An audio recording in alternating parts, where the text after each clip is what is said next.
This is the Twilight Whispers Club. The sky dims, the wind stills, and somewhere between day and night, a story leans in to speak. These whispers aren't loud, but they stay with you. You've been invited. Lean in close and listen.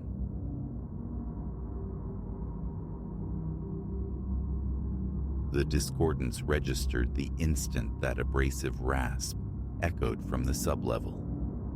It was a sound like iron dragged protesting across raw concrete, a metallic gnawing that scraped the quiet Saturday afternoon bare. I stood suspended in the silence that followed, utterly unaccompanied, breath held captive, the fine hairs on my nape rising in primitive alarm.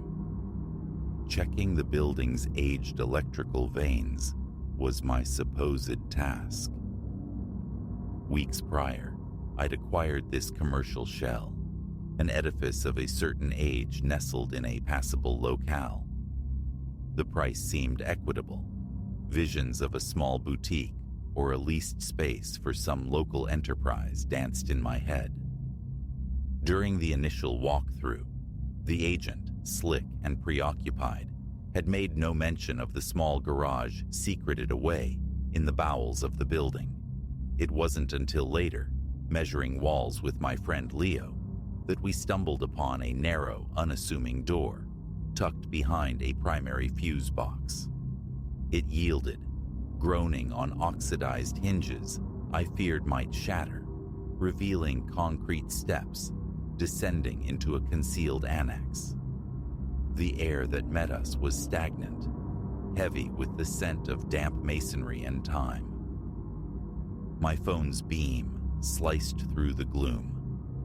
The garage wasn't expansive, perhaps adequate for a single compact car, maybe two motorcycles aligned flank to flank. Its floor was a pitted landscape of fissures, spiderwebbing in every direction. Fungal blooms painted the lower walls in shades of decay, and a scattering of corroded tools lay abandoned in one corner. No functioning light fixture graced the space, only a naked socket, bulb absent, its wiring looking positively archaic. Seeing no immediate utility in this subterranean pocket, I'd largely dismissed it in the ensuing days. Then arrived the weekend dedicated to deciphering the building's electrical pulse, ensuring its compliance with modern codes. I began my survey near the main entrance, methodically testing switches, probing outlets, scrutinizing the breaker panel. All seemed in order. Eventually, the memory of that forgotten undercroft surfaced. Gathering my implements, I descended. The steps were treacherous, uneven and slick with moisture, demanding careful footing. A palpable drop in temperature greeted me, the aroma of decay intensifying with each downward step. Wielding my flashlight like a hesitant scalpel, I dissected the darkness, its beam crawling over walls and ceiling. In a far corner, I located a secondary fuse panel distinct from the main breakers. Its metal cabinet, fringed with rust, resisted, then surrendered with a reluctant shriek as I forced it open. Inside, a chaotic mismatch of fuses resided. Some appeared older than I was. One socket gaped, entirely vacant. A muttered curse on the previous owner's negligence escaped my lips. That's when the scouring sound began. It originated to my left, near the garage's far extent, where an old shelving unit leaned against the wall.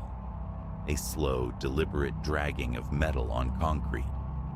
My chest constricted. I swung the light towards the shelf, but stillness reigned. Hello?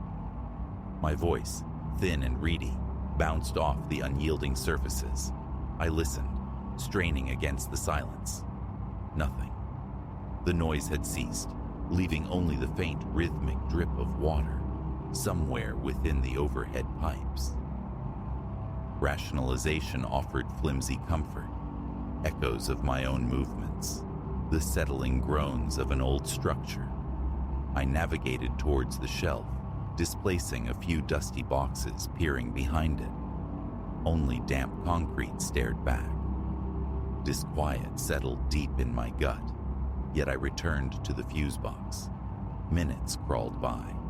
Then, again. The rasp returned, this time imbued with greater weight, as if something more substantial was being laboriously shifted. My flesh prickled. My screwdriver clattered to the floor as I spun around. Still, no visible source, no discernible motion. The certainty of solitude warred with the undeniable sensation of presence. I paced the perimeter slowly, flashlight beam probing the shadowed recesses, my heart thrumming a frantic rhythm against my ribs. The corners remained stubbornly opaque, the light carving only small territories from the oppressive dark. Nothing. No one. No object out of place. A desperate need to escape surged. My limbs felt leaden, my hand slick around the flashlight's grip. Each footfall seemed amplified, echoing unnaturally in the confined space. I retreated up the stairs, telling myself it was plumbing, settling debris, anything mundane. But the explanation felt hollow, the unease clinging like the damp chill. The sound replayed itself, an unwelcome guest in my thoughts throughout the day. By evening, a new anxiety bloomed. Intrusion. Had a drifter, a local thief, found refuge here? The building, with its antiquated locks, felt vulnerable. Could someone be hiding, claiming this neglected space? The notion festered. I resolved to conduct a thorough search the following morning. Sleep offered little respite, fractured by phantom replays of that grating shriek. Dawn found me pulling on work clothes, armed with a more potent flashlight, and, feeling vaguely foolish, yet needing the reassurance, a small crowbar, ostensibly for stubborn doors, implicitly for potential confrontations. Arriving at the property, I parked directly out front. The Sunday morning neighborhood slumbered. Unlocking the main door, I made straight for the basement access. The instant I breached the threshold to the lower level, that familiar scent of damp earth and decay assailed my nostrils, making them itch. The stairs groaned their usual protest beneath my cautious weight. At the base, I paused, sweeping the powerful beam of the new flashlight across the space. Its luminescence cut deeper, revealing more starkly the bare walls, the floor filmed with fine dust. I scanned for footprints beyond my own from the previous day, finding none. Methodically, I checked the shelf, the corners, behind the fuse box, beneath the dilapidated tool bench. Nothing appeared disturbed. For half an hour or more, I remained, opening anything that could be opened, closing it again, pulling the heavy shelf unit away from the wall, kicking aside fragments of broken board. I listened with an intensity that bordered on painful. Silence. Absolute save for my own breathing and the persistent drip. A conflicted calm settled. Relief that nothing was amiss. Frustration at the unresolved mystery. Finally, conceding defeat on the investigation front, I turned my attention to the fuse panel. I installed a replacement for the missing fuse, tested the circuits, consciously ignoring the clammy cold seeping into my arms. By the time I finished, lunchtime beckoned. Not a single untoward sound had disturbed my work. Stomach rumbling, I started back up the stairs. Halfway ascended, it happened. A sharp metallic scrape erupted from below. So sudden, so immediate, I nearly fumbled the flashlight. Whirling, I shot the beam back down the stairwell. Empty concrete floor met my gaze. My hands began to tremble. The noise was undeniably real, originating from the precise area I had occupied moments before. I descended once more, throat tight. "If someone's down here," I called out, voice strained. "I'm calling the police." Only silence answered, thick and somehow heavier than before. Again, I circuited the room, probing every shadow, illuminating every potential hiding place beneath benches and behind debris. Nothing. The sound did not repeat. After several tense minutes, I surrendered. My nerves felt frayed beyond repair. I retreated upstairs, decisively locked the basement door behind me, and fled the building. In the subsequent days, avoidance became my strategy. I immersed myself in tasks upstairs, painting walls, repairing window frames, consulting with a flooring contractor. Yet, the basement remained a brooding presence. Every passage past its door sent a phantom chill down my spine, a somatic memory of metal grating on concrete, urging me away. The following weekend, necessity forced another descent. Supplies needed storing, and I couldn't afford to waste potential space merely due to unsettling acoustics. Donning a heavy jacket, I brought a portable work light with a long extension cord, ensuring my phone was fully charged. A small pocket knife rested in my pocket, a talisman against encroaching dread more than a practical weapon. I rigged the work light near the fuse box, bathing a significant portion of the garage in its stark, flickering glow. The brightness offered a thin veneer of security. I commenced measuring, jotting dimensions onto a clipboard, my senses hyper-alert, constantly glancing over my shoulder, anticipating the sound with every pause. It remained absent. Only my own movements and the ceaseless drip punctuated the quiet. An hour passed. The measurements were complete. I wiped sweat from my brow. The cold air did little to quell the internal heat of anxiety. As I prepared to pack up, the work light stuttered violently. It dimmed, plunging the space into near darkness for 2 heartbeats, then flared back to life. In that fleeting moment of diminished illumination against the far wall, I perceived it. A shape, indistinct but undeniably humanoid. A silhouette standing sentinel in the gloom. I froze, heart hammering against my ribs. My flashlight beam stabbed towards the spot. Empty wall, peeling paint, nothing more. Clutching the work light, I advanced to the location, sweeping its beam into every adjacent corner. Nothing, no footprints, no disturbance, just the oppressive stillness and the suffocating scent of mold. My breath hitched, my hands shook anew. The space felt suddenly constricting, the walls leaning inward. Shadow play, I told myself, a trick of the light, my own reflection caught at an odd angle. Yet, the gooseflesh prickling my arms and neck screamed otherwise. Hurriedly, I began gathering my tools. And then, the sound. Louder than ever before, immediate, directly behind me. The unmistakable visceral noise of something heavy being dragged across the concrete floor. I spun around with a speed that nearly sent the work light crashing. Emptiness greeted me. My stomach churned. Nausea rose in my throat. Forcing a deliberate calm I didn't feel, I backed slowly towards the stairs, eyes locked on the center of the garage. The sound did not recur.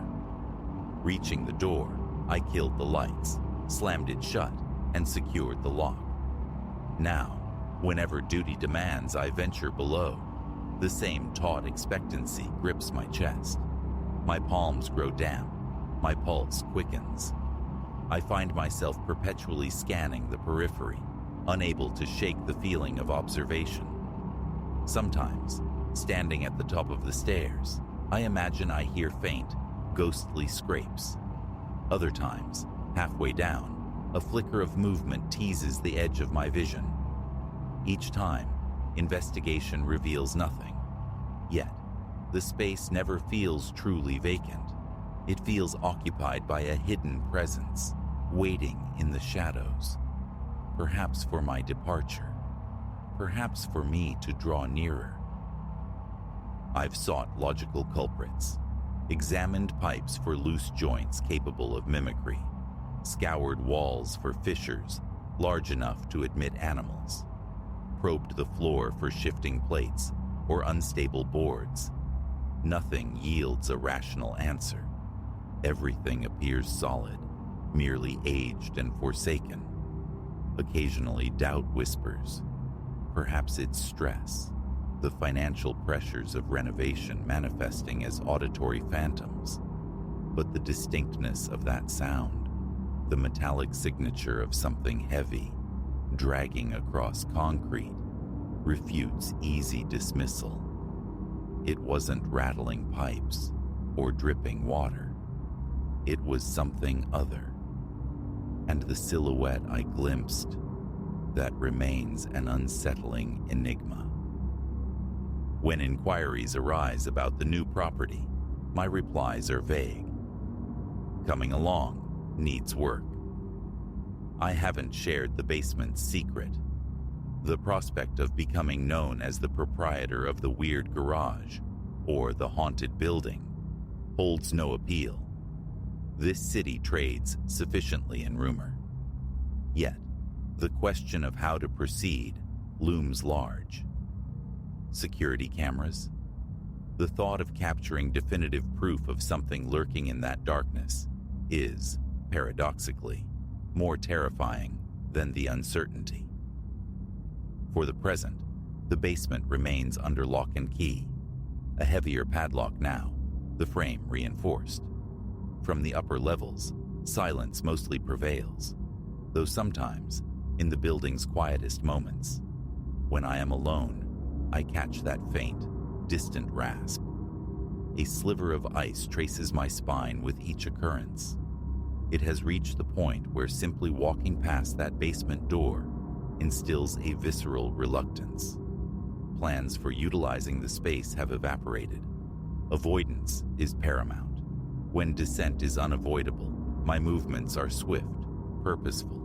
Get in, retrieve what's needed, ascend immediately. My chest tightens, my ears strain against the silence, anticipating the slightest noise. I leave the door ajar behind me, ensuring an unobstructed retreat. The air remains perpetually cold, irrespective of the season outside, and the scent of decay clings stubbornly to my clothes long after I've emerged. This is the current state of affairs. A hidden garage resides beneath my feet, dark, damp, saturated with the odor of mildew. Strange, scraping sounds manifest without warning. Fleeting shapes flicker at the edge of sight. Moments arise when the conviction of another's presence is almost palpable, yet confirmation remains elusive. The tension is enervating. I don't know what resides down there, or what to do about it. I only know that each time my foot touches those basement steps, I feel I am trespassing in a place I ought not to be. And whenever I leave, the distinct sensation of being watched follows me up into the light. I own the building. I intend to use it. But I cannot dispel the chilling certainty that down there, in the cold and the dark, I am not truly alone.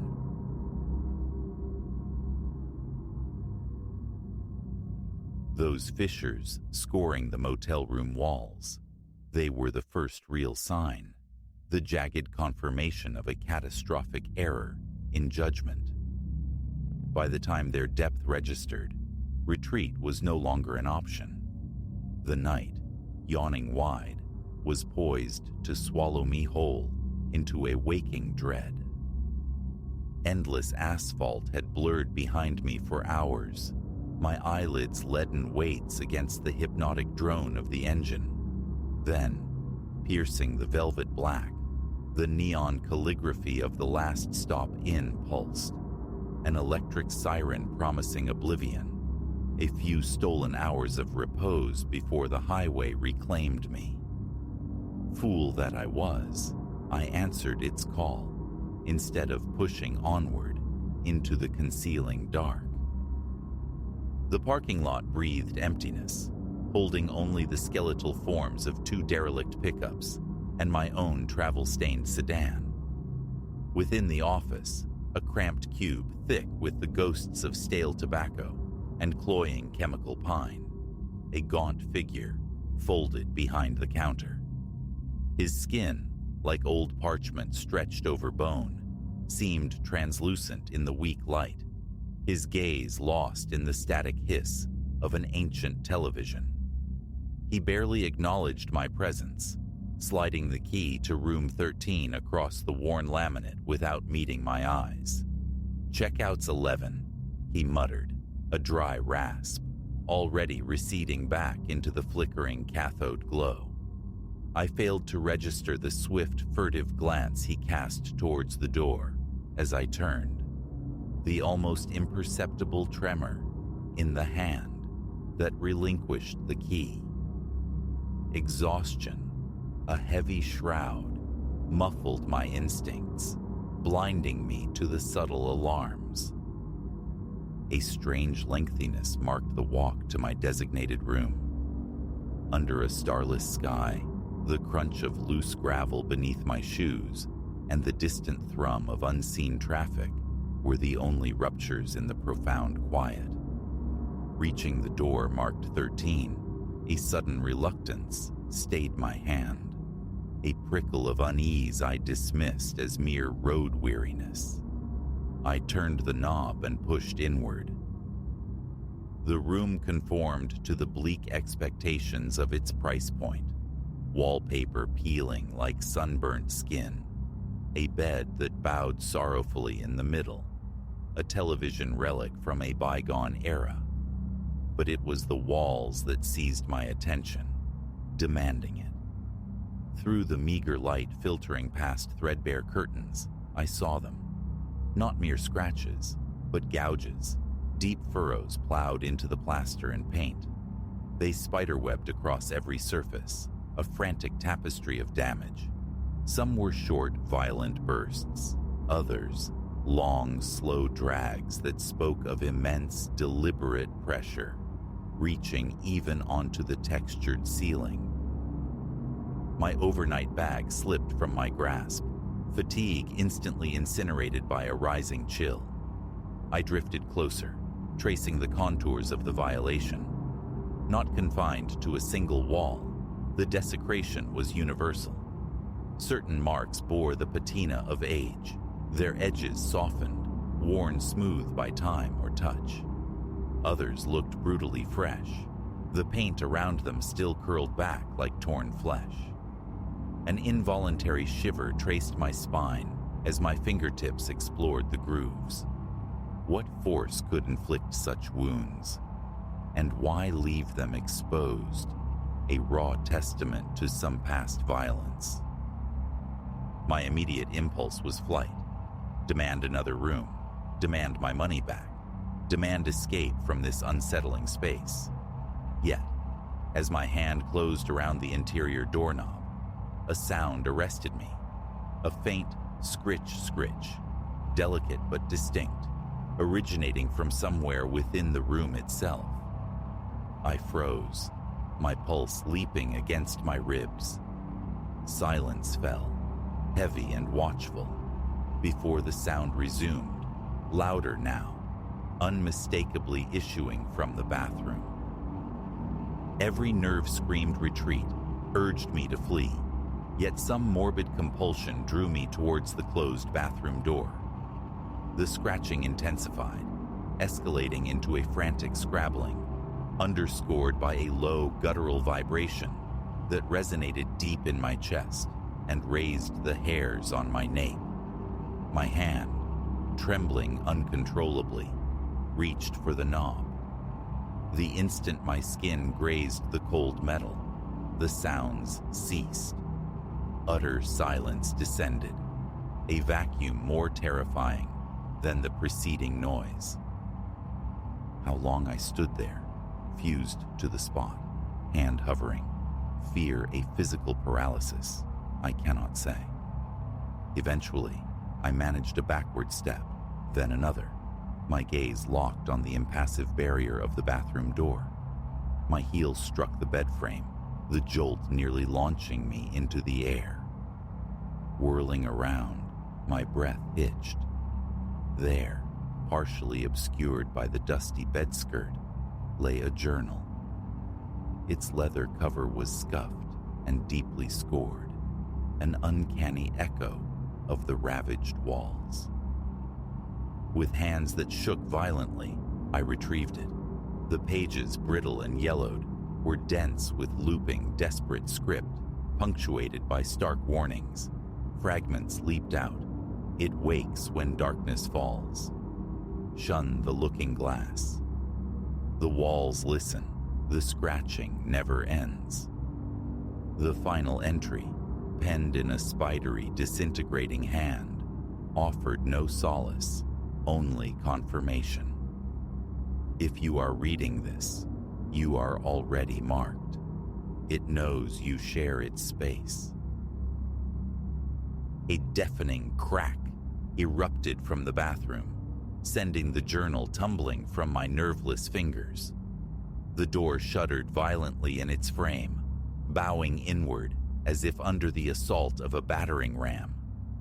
Panic surged, hot and metallic in my throat, as I lunged for the room's exit. The handle refused to yield. I rattled it, desperation mounting, but it was irrevocably jammed, locked in.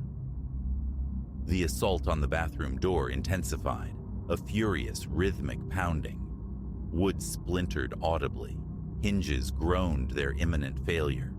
My eyes darted wildly, seeking an alternative escape. The window. I scrambled towards it, but it was sealed fast, the glass thick, impassive.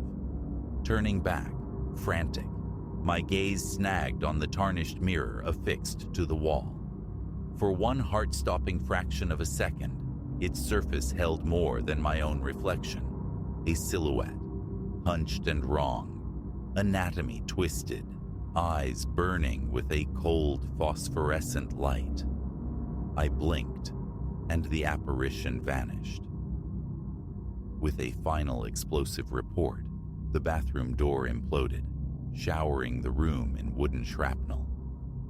Through the ruined opening, I glimpsed movement, something fluid and disjointed pouring into the room, a shape inimical to sanity. Squeezing my eyes shut, I recoiled, pressing myself into the farthest corner, making myself small. I heard it moving, a wet, ragged breathing, the distinct click and drag of claws on the worn carpet drawing nearer. Then the smell washed over me. Decay mingled with something utterly alien, a stench of profound wrongness. Eyes clenched tight, I offered silent, incoherent pleas to any indifferent cosmos. The scratching sound enveloped me, a horrifying symphony played on the walls, the floor, closing in, closer. And then, abrupt silence crashed back in. Stillness reigned, broken only by the ragged tearing of my own breath. Tentatively, dreading what awaited, I peeled open my eyelids. The room was empty, utterly mundane. No monster, no shattered door. It hung intact, innocuous on its hinges. Even the violent scoring on the walls had vanished, leaving smooth, undisturbed paint, as if the damage had been nothing but a fever dream. For a disorienting moment, I grasped at the possibility of hallucination, a phantom conjured by profound exhaustion. But then my gaze fell upon the journal, still lying open on the floor where it had fallen. Trembling renewed, I stooped to pick it up. I opened it. Every page was blank, pristine, empty, mocking. The details blur after that, a fugue state of escape. Somehow, I was out of the room, out of the last stop inn, hurtling through the consuming night.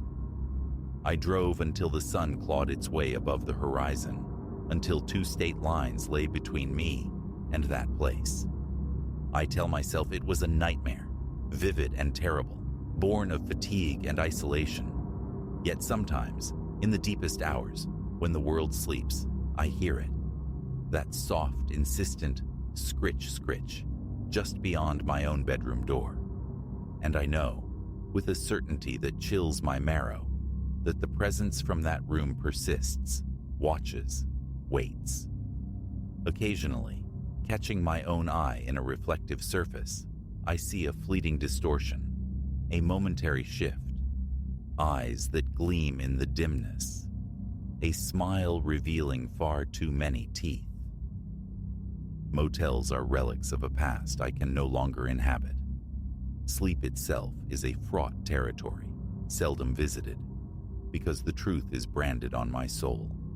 Some doors open onto abysses, some shadows harbor teeth, and reality is a thinner veil than we dare believe.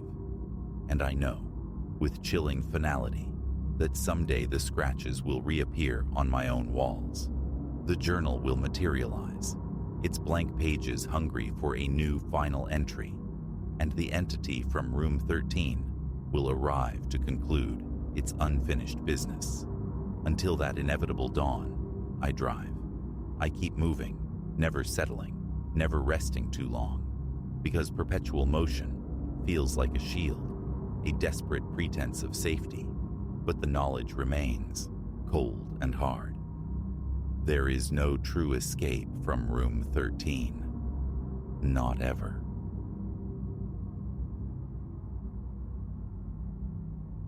Reality, I've discovered, possesses a disconcerting fragility, a thin membrane easily punctured by the most unexpected object. In my case, a dust-cheap painting procured from the shadowed depths of an open-air market.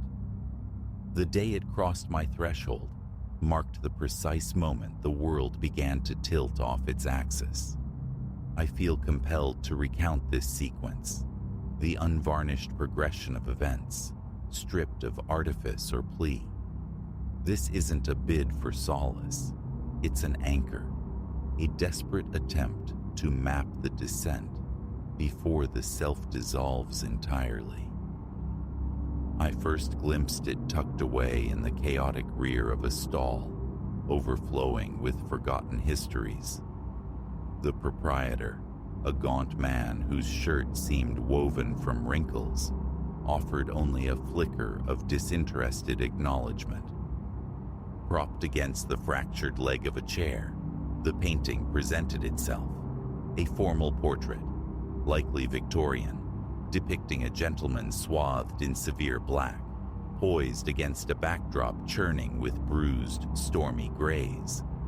Yet, where his countenance should have been, there existed only absence, a stark, unnerving lacuna.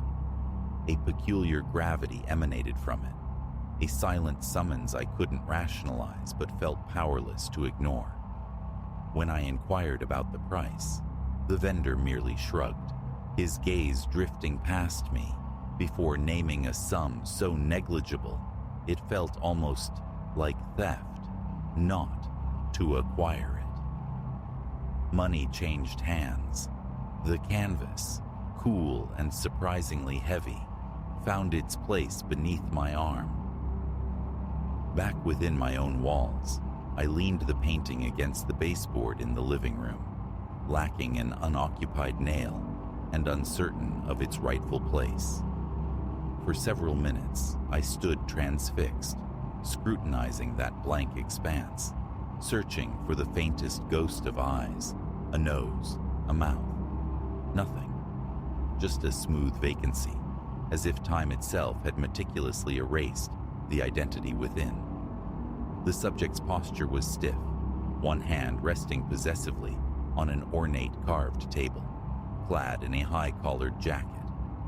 Behind him, the sky roiled, a tempestuous sea of gunmetal clouds devoid of lightning, merely suspended in a state of perpetual, murky threat. Shaking off the strange fascination, I retreated to the kitchen, intent on the simple ritual of preparing supper. That evening, however, brought a restless energy. Lounging on the sofa, navigating the flickering landscape of television channels, my attention kept snagging on the painting. Its facelessness was profoundly unsettling, generating a distinct sensation of being observed, despite the utter lack of eyes. It felt like a violation. Unable to bear the silent scrutiny, I rose and turned the canvas to face the wall, a small, irrational act of defiance. Fatigue, I reasoned, a simple byproduct of the day's exertions. Later, cocooned in the quiet dark of my bedroom, the ceiling became a vast, empty screen for my thoughts. The apartment breathed softly around me, the refrigerator's low thrum, the distant sigh of traffic. I shut my eyes, seeking the oblivion of sleep. Around the second hour past midnight, a sound prized me from the edge of slumber, a whisper, soft yet distinct, articulating my own name. And chillingly, unmistakably, it was my own voice. It seemed to emanate from the living room. My chest constricted, a sudden dryness coated my tongue. My heart commenced a frantic drumming against my ribs, a panicked rhythm threatening to echo in the stillness. I fought the urge to react, dismissing it as a hypnagogic phantom, a trick of the sleep-deprived mind. But then it recurred, sharp and undeniable. "Hey," it breathed, a perfect mimicry of my own inflection. Cold floor met bare feet as I swung my legs from the bed. The hallway light, initially off, blazed into existence at my touch. Holding my breath, I advanced toward the living room threshold. Peering inside, I saw the painting, still turned demurely to the wall. The room was empty of intruders, yet the air hung heavy, palpably cooler, raising goose flesh along my arms and the nape of my neck. Drawn by an impulse I couldn't fathom, I approached the canvas. A faint rustling sound reached me, like the subtle shift of old fabric.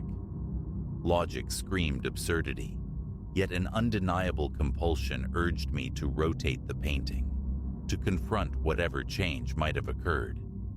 My hand, betraying a tremor I couldn't suppress, grasped the aged wood of the frame and spun it around. The composition remained, the somber suit, the meticulously rendered hand upon the table. But the blank space was altered. A subtle contour, the barest suggestion of a jawline, had emerged. The void was no longer perfectly smooth. Faint undulations hinted at nascent cheekbones, the curve of a chin, as if an unseen artist had begun a tentative sketch beneath the surface. A bead of perspiration traced a cold path down my temple. Hesitantly, I extended a finger, intending to probe the texture, to discern if the paint was merely cracking or revealing an underlayer. The surface felt uneven, subtly raised, like hidden lumps beneath the aged pigment. I snatched my hand back, struggling to regulate my breathing. The whispers had ceased, but the room felt charged, hostile. Retreating backward, I fled to my bedroom, secured the door with a decisive click of the lock, and burrowed back beneath the covers. sleep eventually claimed me, though it was a thin, troubled veil. Morning arrived with a knot of dread coiled in my stomach. My first instinct was to verify the painting. Part of me anticipated finding it unchanged, confirming my nocturnal anxieties as mere fantasy. But a closer inspection revealed the chilling truth. Further definition had materialized. Not a complete visage, but the partial architecture of cheekbones was more pronounced, accompanied by faint, shadowy depressions where eyes might soon reside. A wave of icy cold surged through me. My thoughts scattered like startled birds. Canvases do not spontaneously generate features. Convinced of my own instability, I captured an image with my phone, comparing it against a photograph taken upon its arrival the previous day. The disparity was stark, undeniable. Where yesterday showed only blankness, today's image displayed the nascent geography of a face. Breakfast was a struggle. Cereal turned to paste in my mouth. The apartment felt suffocating. Fleeing to the familiar routine of work offered temporary reprieve. Yet the day unfolded under a pall of anxiety. A colleague inquired if I was unwell, noting my unusual silence. I offered a mumbled assurance. The clock ticked with agonizing slowness, each minute drawing me closer to the inevitable return. When I finally stepped back inside my apartment, the living room air felt stagnant, carrying a peculiar scent, a blend of old timber and damp cloth. With a lump forming in my throat, I approached the painting once more, listening intently for any sound. Silence reigned, but as I switched on a lamp, illuminating the canvas, I froze. The vacant space now held the distinct suggestion of eyes, not fully rendered, but hollows occupied the correct positions, shadowed and expectant. A faint, almost imperceptible line hinted at eyebrows. My skin grew clammy. I rubbed my arms compulsively, trying to dispel the prickling unease. Stepping back, I commanded myself to remain calm, though my pulse thrummed, a frantic counter-rhythm. An idea took root: confinement. I needed to sequester it, to put a barrier between myself and its insidious evolution. Hoisting the painting, I carried it to a small storage closet adjacent to the bathroom, placed it within, and firmly shut the door. As a further, perhaps ludicrous measure, I dragged a small chest of drawers to barricade the entrance, as if sealing a tomb. I hoped this might grant some semblance of peace. The remainder of the evening was spent feigning normalcy, the television a flickering distraction. Yet, persistently, like a phantom limb, I felt the painting's presence, heard my own voice as a subliminal echo, calling me towards the closet. Around midnight, the strain became unbearable. Rising from the sofa, I walked to the closet door and pressed my ear against the cool wood. Again, the whisper. My name, articulated with perfect clarity, in my own cadence. My hands trembled. Nausea churned within me. Shoving the chest aside, I wrenched open the door and retrieved the painting. The face had gained further definition. The emergent shape of the eyes, the structure of the nose, they bore a disturbing resemblance to my own reflection, though not yet a perfect facsimile. The hairline mirrored mine. The jawline echoed its contours. With a strangled gasp, I dropped the painting. It struck the floor with a soft, dull thud. I stood over it, breathing raggedly. It could not remain in my home. Expulsion seemed the only answer. Yet, the memory of the vendor, the unsettling ease of the transaction, stayed my hand. It felt tainted, imbued with something that simple disposal might not sever. Still, its presence in my living space was intolerable. I leaned it against the hallway wall, facing inward, a refusal to meet its gaze. Then, retreating to bed, I left every light in the apartment burning, a futile defense against the encroaching dark. Sleep was fragmented, punctuated by phantom footsteps and waking sweats, my mouth perpetually dry and sour. Over the ensuing days, the transformation accelerated. Each reluctant glance revealed features coalescing with unnerving speed, drawing ever closer to my own likeness. By the fourth day, ambiguity vanished. The painting's facial structure was unequivocally mine. The eyes, though still possessing a certain flatness, mirrored my own shade. The lips replicated the curve of mine. Even the fall of hair seemed familiar. Catching my reflection became a source of profound disquiet. My own eyes seemed weary, dimmer, as if witnessing a stranger peering back. The whispers persisted, no longer confined to the night. Sporadically throughout the day, I'd hear my name, spoken in my own voice, seemingly materializing inches from my ear, despite my solitude. I'd whirl around, heart hammering, finding only empty air.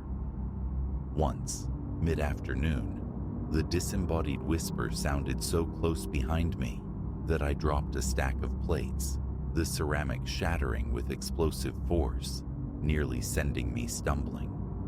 As I gathered the shards, my trembling reflection stared back from a dozen fractured surfaces.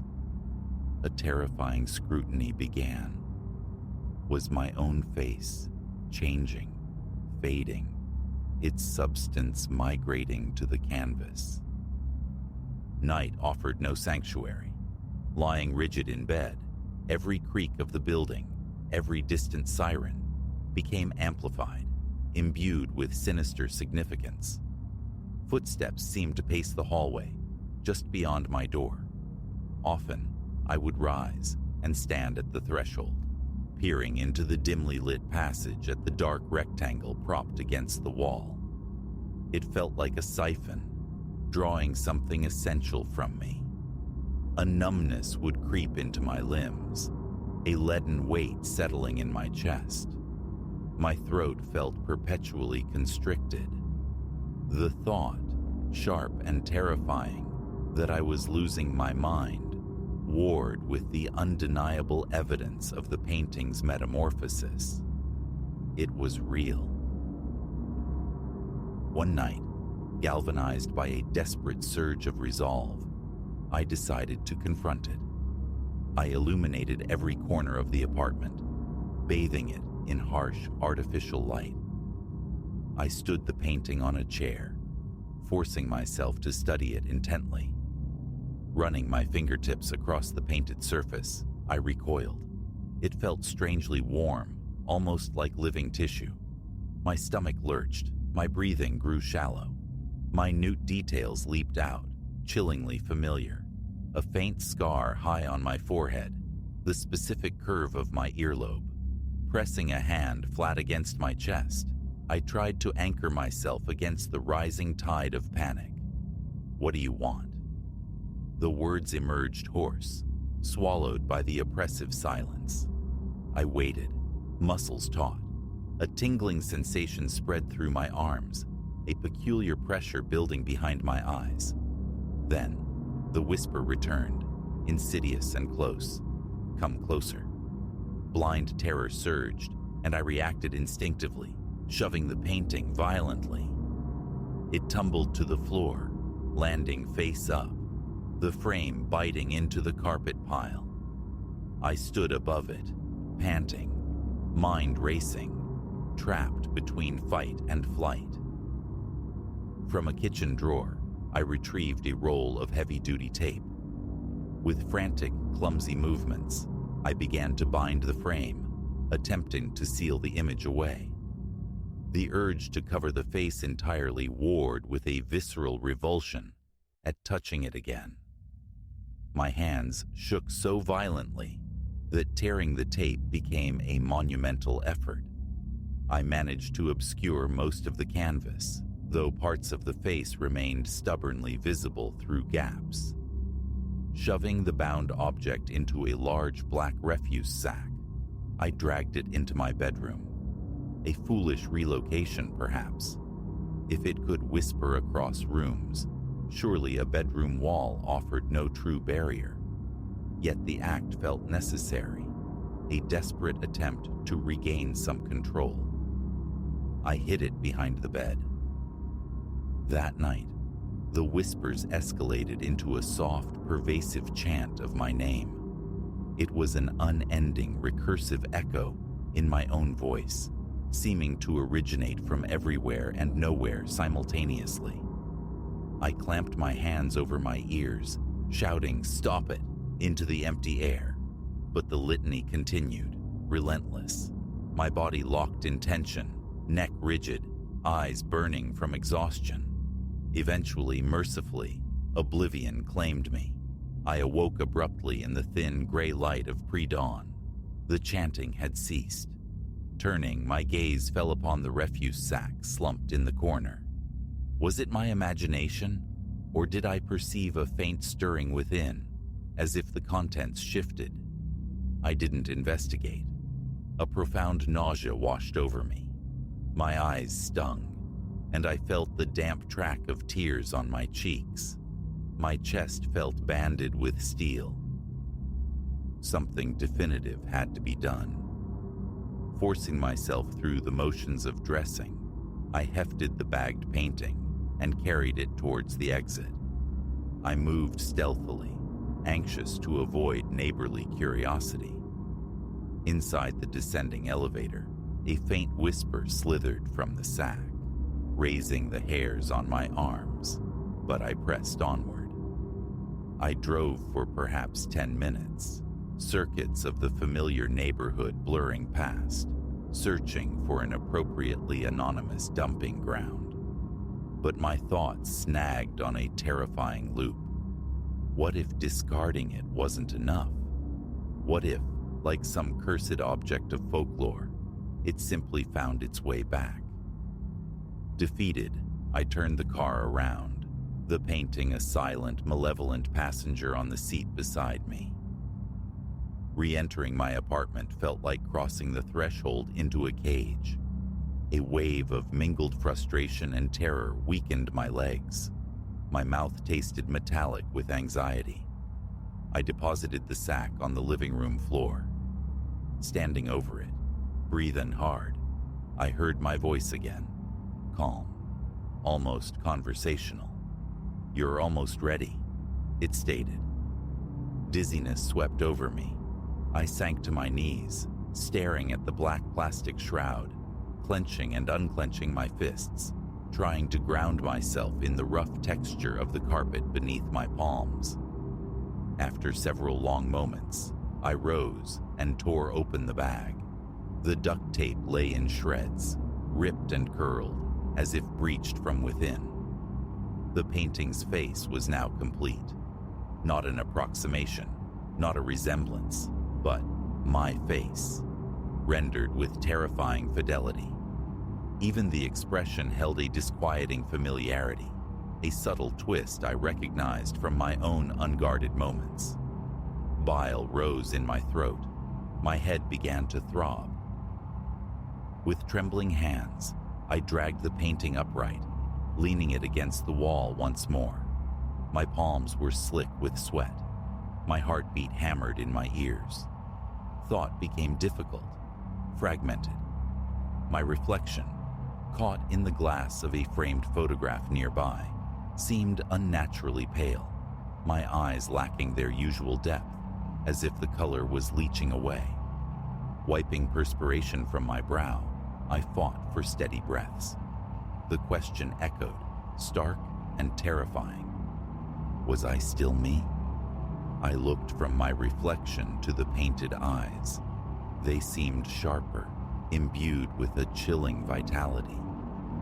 Tentatively, I touched my own cheek. My skin felt cool, unnervingly so. And that is my present state. The painting rests against the plaster, facing me. I am looking at it even now, dictating these words into the silence. Its eyes are my eyes, identical in hue and shape. The antiquated suit it wears seems impossibly solid. The stormy backdrop persists, yet the light around the figure seems subtly altered, focused, as if poised for emergence. A profound weakness permeates my body, an exhaustion that feels deeper than mere fatigue, like a slow draining of essence. My shoulders ache with tension. Gooseflesh ripples across my skin without provocation. The whispers are silent for now, replaced by a low, persistent buzzing in my ears, like faint static on an open channel. Every few moments, an undeniable pull draws my gaze back to the canvas, the same magnetic force I felt in the bazaar, now amplified, intensified. It's like confronting a mirror that reflects not just image, but soul. Approaching it feels like approaching a precipice. The fear is no longer subtle. It is a raw, consuming presence, tangling my thoughts. I cling to the notion of my identity, myself, with dwindling strength, yet a chilling suspicion blossoms. Perhaps the transfer is already complete. Perhaps the true Elias resides now within the frame, gazing out from stolen eyes. All I know with certainty is that I cannot look away. And that, horrifyingly, is the truth.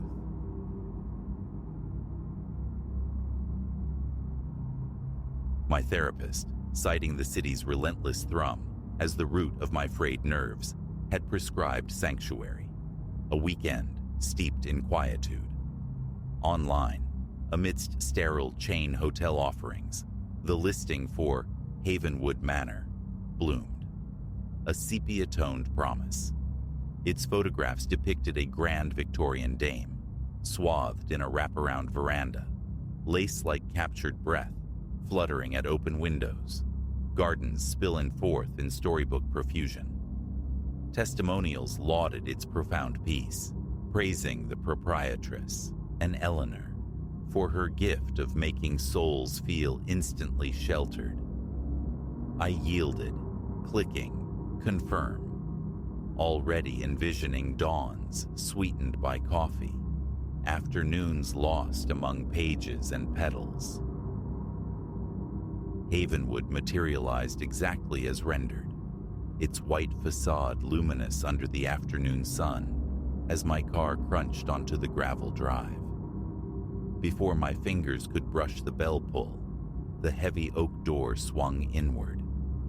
Eleanor stood framed there, perhaps 70 years weathered, draped in a lavender gown that whispered of bygone eras. Her smile radiated welcome, yet her eyes, sharp, analytical, pinned me with an unnerving scrutiny.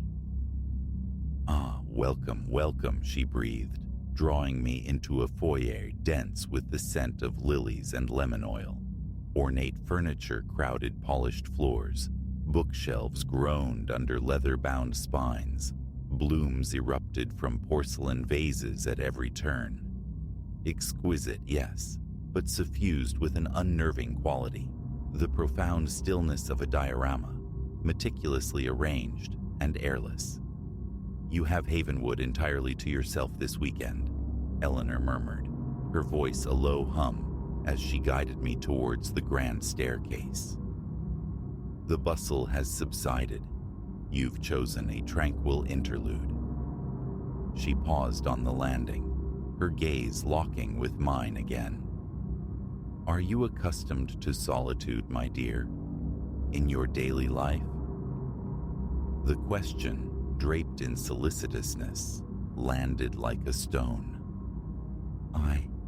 Yes, I live alone. And is your presence here noted by anyone?" Her tone remained light, conversational, yet a current of something colder slid beneath it, raising the fine hairs on my arms. "My closest friend knows," I fabricated, striving for an airy confidence. "She expects a call later this evening."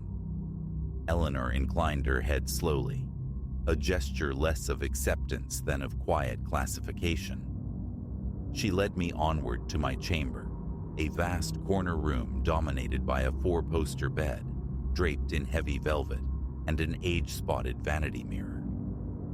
While she detailed breakfast hours and the location of supplemental linens, her eyes never truly left me.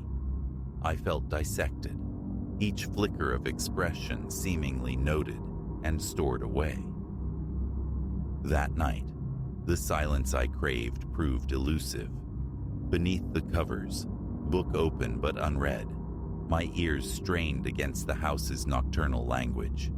The sigh of settling timbers, phantom footfalls patting the runner outside my door, the silken rustle of fabric against unseen walls. Each wary peek revealed only the long, shadowed corridor and its row of closed, anonymous doors. Sleep eventually claimed me, only to relinquish its hold abruptly. 3 a.m. glowed accusingly from my phone screen. A disquiet had shattered my rest. Then, the dissonance registered. My phone charger, purposefully plugged beside the nightstand, now lay meticulously coiled atop the writing desk, across the expanse. My travel bag, left agape on its stand, was zipped shut, shifted sentinel-like into the far corner. A cold fist clenched around my heart. I didn't do this. The certainty was absolute. Someone had breached my sanctuary while I slept. Scrambling out of bed, my fingers fumbled with the latch, locked. But the mechanism felt suddenly flimsy, symbolic. A key existed. Sleep became an impossibility. I retreated to the armchair by the window, a prisoner in my own room, eyes fixed on the door, ears tuned to every groan and whisper of the ancient house, breathing around me. At breakfast, Eleanor was the picture of benign hospitality, presiding over coffee and warm scones, regaling me with anecdotes of Havenwood's storied past. The normalcy felt jarring, almost insulting. Several times I steered the conversation towards the unsettling nocturnal shifts in my room, but each attempt was deftly parried. She'd pivot seamlessly, remarking on the promising weather or posing disconcertingly intimate queries about my life far from Havenwood's walls. The second night, I prepared. Each object in the room became a marker, placed with deliberate precision. My tortoiseshell hairbrush, angled just so upon the vanity's marble top. My walking shoes, aligned with meticulous care, toes pointing directly at the door. I documented the arrangement with my phone's camera, needing tangible proof against the gaslighting fingers of doubt. Logic screamed for flight, yet a tangled knot of defiance, morbid curiosity, and the sheer awkwardness of admitting fear over displaced objects held me captive. A faint, insistent scratching dragged me from a shallow doze. Skittering sounds, drawing nearer along the hallway floorboards. My breath hitched. Then, the soft, metallic snick of a key turning in the lock. I clamped my eyes shut, feigning deep sleep, leaving only the barest sliver open, lashes forming a veil. The door drifted inward without a whisper. Eleanor glided into the room, bathed in the weak spill of moonlight from the corridor. She seemed altered, her movements unnaturally fluid for her age. Her head canted at an angle that felt fundamentally wrong as her gaze swept the chamber. She drifted first to my travel bag. Fingers working with unnerving delicacy, she unzipped it and began methodically examining the contents. Not searching, it seemed, but rather inventorying. Each folded garment, each toiletry bottle, lifted, assessed, and returned to its precise location. Next, the vanity. She lifted my hairbrush, tilting it to catch the light, her focus settling on the few strands caught in its bristles. She raised it slowly towards her face, and I stifled a gasp. She inhaled deeply, as if discerning a scent. A scream clawed at my throat, but terror had turned my limbs to lead. Is this real? A nightmare? Yet the icy dread sluicing through my veins was undeniably awake. She drew nearer the bed, a silent specter. I concentrated fiercely on maintaining the slow, even rhythm of sleep. She stood over me then, an eternity condensed into minutes, simply observing, watching me breathe.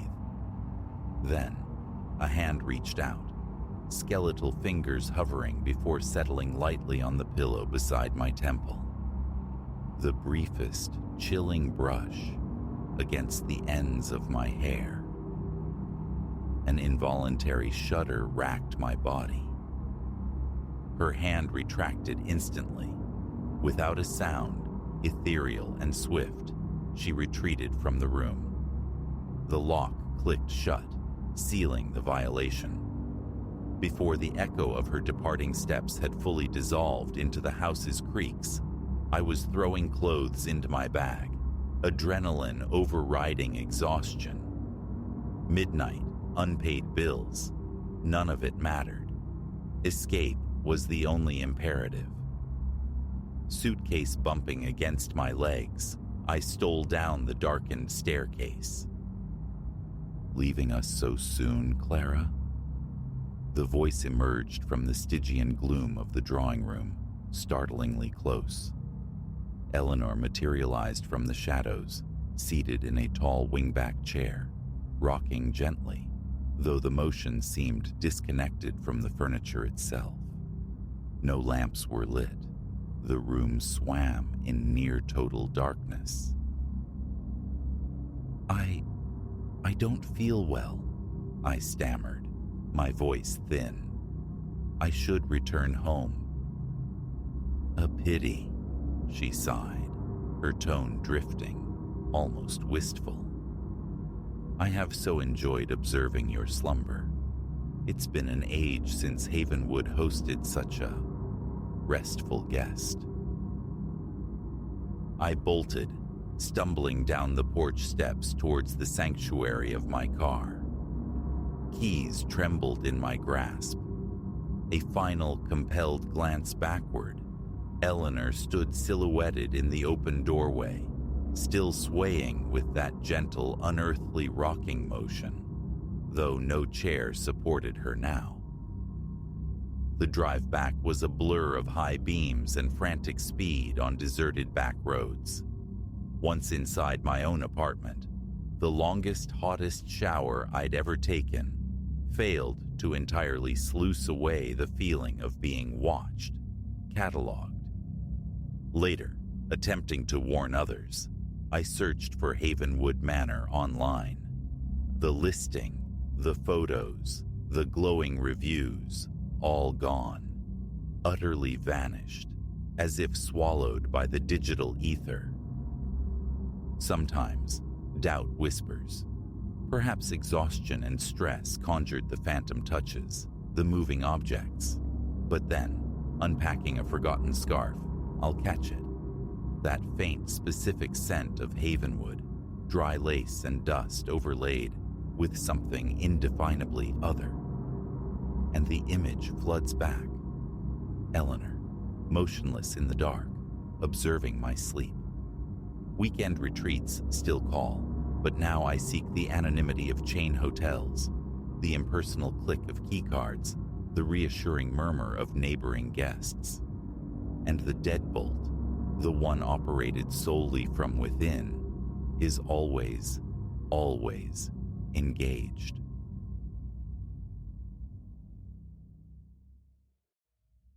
The exact instant the feeling coalesced remains indelible, imprinted on the memory of damp fabric against my skin. I was sunk into the sofa, still chilled from a desperate dash through the downpour minutes earlier. Wind gnawed at the window frames. A hollow, mournful sound snaked along the corridor behind me. Perfectly normal, I assured myself, for a house of this vintage, weathering a squall. Yet, as my gaze jittered across the room, a nervous tick acquired lately. It snagged on the leather armchair. It stood unchanged, that same jaundiced ochre upholstery, faded and mapped with creases, its surface a testament to countless unseen pressures. A piece I never occupied, scarcely brushed against. An inherent staleness clung to it, something fundamentally off. It was chattel, part of the legacy from a distant uncle Theodore, a man barely a rumor in my life. Disposal was perpetually imminent, a task perpetually deferred. A profound regret bloomed now, for tonight I could have sworn the seat cushion was succumbing to weight, invisible, undeniably, but present. A frantic drumbeat commenced against my ribs. I blinked hard, attempting to dispel the illusion. Perhaps the tempest contorted the shadows. Perhaps the inadequate lamp sputtered behind me, or lightning glanced wickedly off the polished floorboards. But no, the leather cushion, usually taut and unyielding, exhibited a distinct concavity, as if cradling a substantial form. I wrenched my attention back to the television's flickering inanities, feigning absorption. Still, I felt scrutinized, perceived by eyes that required no face. The fine hairs at my nape sprang erect, sharp as needles. I recall adjusting my position on the sofa, the rasp of cheap textile against my arms, a flimsy anchor. A faint miasma tainted the air. Old hide commingled with the scent of damp earth. And then, the sound. A delicate, almost apologetic squeak from the armchair's hidden springs. This house, I knew, possessed its eccentricities, its groans and sighs. But this felt deliberate. Sweat filmed my palms. My toes curled into the rug's coarse weave. I fought to ignore it, but the noise clarified. A subtle, rhythmic creaking, suggesting an occupant shifting its posture. Slowly, deliberately, I rose. A step forward, then another. Against my own volition, some foolhardy impulse demanded verification. The floorboards beneath complained at my advance, and I found myself wondering if the unseen guest registered their protest. Halting at the coffee table's edge, I narrowed my eyes. The cushion was undeniably depressed, and then, almost imperceptibly, it rose fractionally before sinking anew, the motion of weight resettling. A difficult swallow scraped my dry throat. No silhouette, no tangible outline, just the indentation. Proof enough.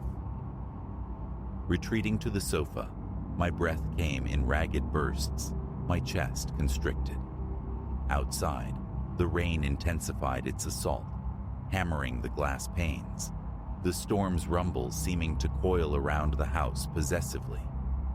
Rationalizations scurried through my mind. Defective foam, moisture warping the frame. None accounted for the rhythmic cadence, the slow, subtle rocking. My heart refused solace.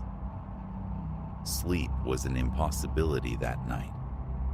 I remained sentinel on the sofa, my gaze oscillating between the shadowed hallway, the bolted front door, and the brooding armchair. The lights flickered sporadically, The storm interfering with antiquated wiring, surely. Distraction became paramount. I fumbled for my phone, scrolling through phantom messages. No signal. Predictable, out here. This ancestral pile, this rustic retreat, as Uncle Theodore's will had termed it, was profoundly isolated. I'd sought refuge here from the wreckage of a marriage and mounting debts, yearning for tranquility. Instead, this awaited. As the hours bled one into the next, I experimented with closing my eyes, praying that upon reopening them, the chair would revert to mere furniture. Each time I risked a glance, however, the invisible sitter remained steadfast. Dawn eventually seeped through the gloom, the rain diminishing to a whisper, leaving the air thick with the perfume of wet foliage. My eyes felt abraded, sore. Standing, stretching a spine rigid with tension, I resolved. The damned chair had to go. Not donation, not even salvage. I would haul it outside, abandon it to the mud and decay. I marched towards the front door, socked feet whispering on the floorboards. Seizing the knob, I twisted, immovable, peculiar. The lock wasn't engaged. I applied more force, leveraging my shoulder against the wood. Nothing yielded. The kitchen door proved equally stubborn. The windows, perpetually sealed by age and neglect, now resisted even the notion of opening, their hinges seemingly fused. This house was old, yes, but never before had it actively imprisoned me. A corrosive blend of panic and impotence churned in my gut. Returning to the living room, my intent was forceful. Shove the armchair aside, perhaps topple it. But as I drew near, a sound emanated from deep within its structure, a profound wooden groan, like ancient bones protesting disturbance. Simultaneously, I observed the backrest, the worn leather folds subtly shifting, as if someone were leaning back, settling in more comfortably. An abrupt glacial touch grazed my left shoulder, like the brush of frozen fingertips. I recoiled violently, spinning, but the space behind me held only stale air and the frantic echo of my own breathing. Sitting again felt unthinkable. Instead, I paced, arms clamped tightly across my chest, jaw aching from the clench. Weak morning light filtered through the rain-streaked windows, casting a jaundiced, sickly pall over the room. For the first time, I noticed a faint discoloration on the floorboards near the chair's feet. Kneeling, my fingers met the wood. It felt colder there, distinctly so, and rubbing my fingertips together left a faint, oily residue. Revulsion and fear coiled tighter within me as I wiped my hand on my jeans. Information. I needed context. Perhaps Uncle Theodore's neglected paperwork held a clue. Boxes languished in the storage closet. I plunged in, sifting through brittle receipts, forgotten letters, faded photographs. Nothing explicitly addressed the chair, until one image surfaced. The living room, decades prior. The same armchair occupied the precise same position. A man sat within it, features obscured by time and poor exposure, yet conveying an aura of sternness, a rigid posture. On the reverse, penned in Theodore's spidery script, were 4 words. Don't move it. Ever. A tremor traced my spine. From the hallway's relative safety, I peered towards the chair. I could see the crown of its backrest, utterly still, yet profoundly occupied. The house creaked around me, a sound like dry mockery. Don't move it. The phrase reverberated. Had Theodore known? Was this inheritance a curse disguised as a bequest? My fists tightened, heart hammering. The smell had intensified, old hide layered over something acrid, sour. By midday, exhaustion gnawed. I attempted to rest on the sofa again, but each time I settled, that frigid awareness prickled behind me. Once, I could have sworn something ethereal brushed my hair aside, a delicate dead hand caress against my scalp. I scrambled up, cracking my knee against the coffee table, a curse tearing from my lips. The chair remained impassive, its cushion molded around its unseen burden. Tears of pain and terror blurred my vision. Desperation spurred a new tactic: concealment. Locating an old white sheet in a linen drawer, I approached the armchair with trepidation, the floorboards feeling like ice beneath my bare feet. As I cast the sheet over it, the fabric snagged midair, caught on nothing tangible, yet arrested as if hooked on a shoulder. A choked gasp escaped me as I tugged, forcing it downwards. The sheet draped unevenly, but for a fleeting, heart-stopping moment, it revealed it. A faint, slumped outline beneath the white cloth, unequivocally human in shape, bulky and inert. My pulse hammered so violently I felt unsteady. Then, as I stared, mesmerized, the sheet dipped where a head would be, tilting upwards as if regarding me. I staggered back, and the sheet slithered off autonomously, collapsing silently onto the floor. I flung myself at the front door again, screaming invective, kicking futilely. A window became my next target. It refused to yield. The phone remained inert. The power flickered, plunging the room into momentary darkness before sputtering back to weak life. The house itself seemed to hum with a strained expectancy, holding its breath. Evening bled into the room, shadows stretching like grasping fingers. I found myself whispering to the presence, pleading, "What is it you want?" My voice sounded thin, alien.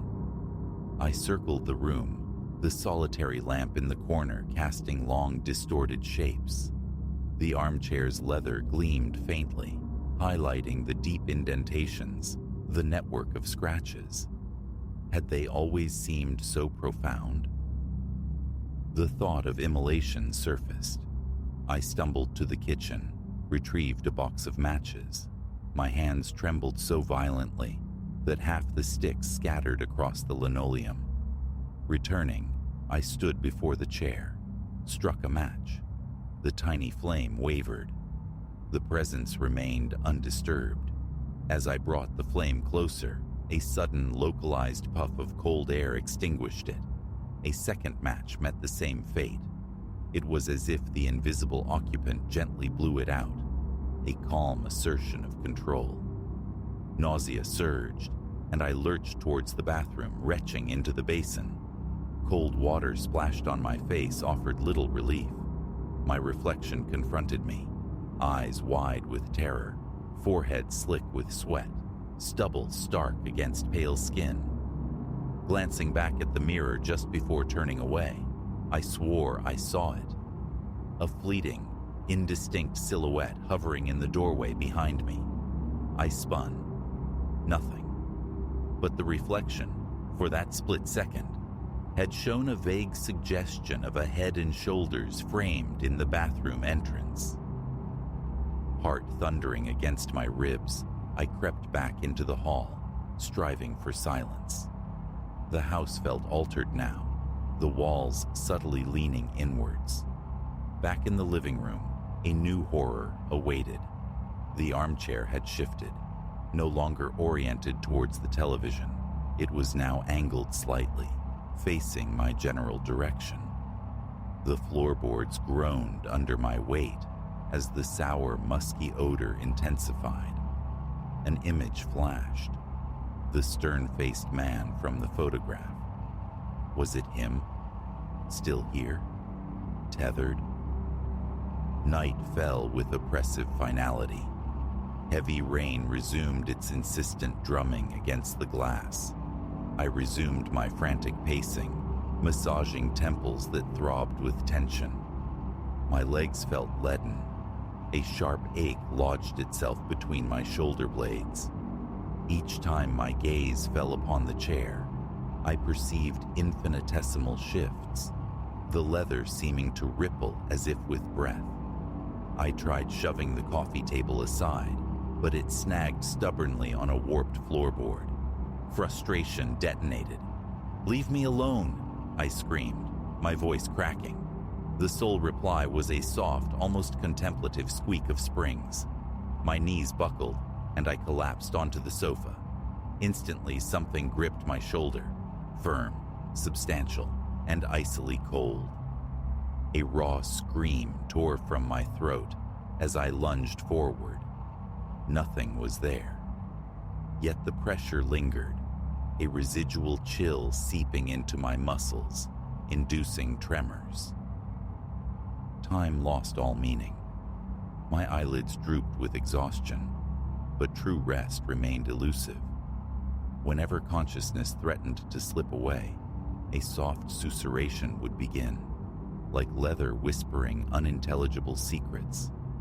Once, steeling myself, I looked directly at the chair, then shifted my gaze to the glass door of the cabinet, positioned behind it.